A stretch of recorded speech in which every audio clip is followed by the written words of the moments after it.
Hi, I'm Paul. I'm the original Mustang MD.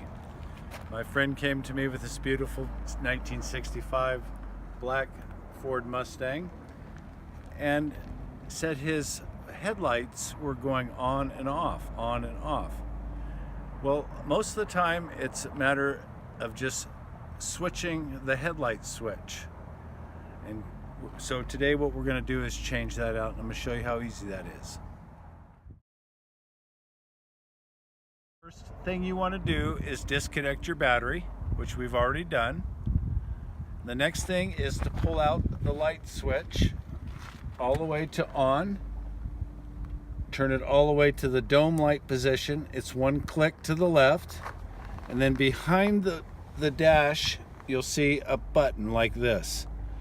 We need to push that button and simultaneously pull out the knob. Then we'll be able to unscrew this bezel, remove the switch, and unplug the switch, plug the new switch on, and reverse the process. So here goes.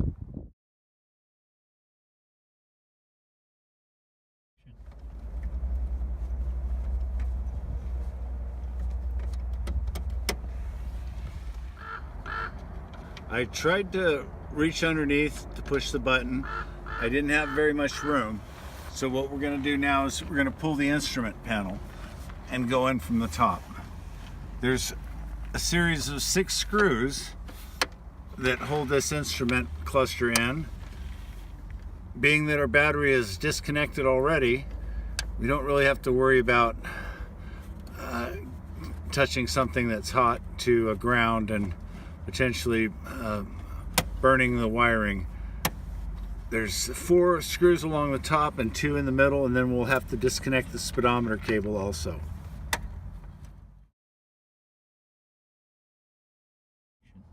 Okay, so we've got the instrument cluster out.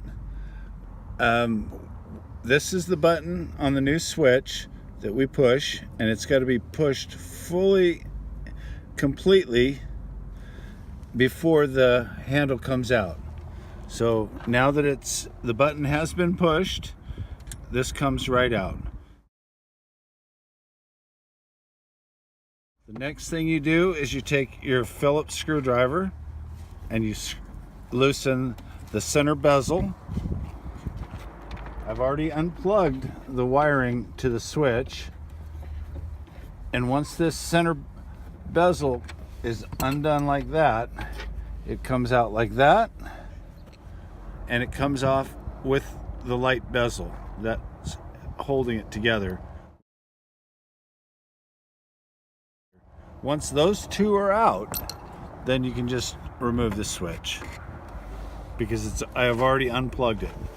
And this one shows a little corrosion here, and I would say that may be the original one from 1965.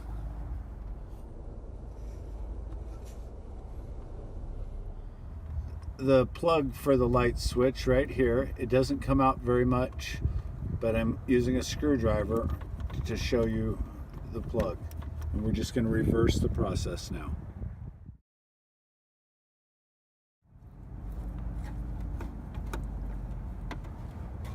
Okay,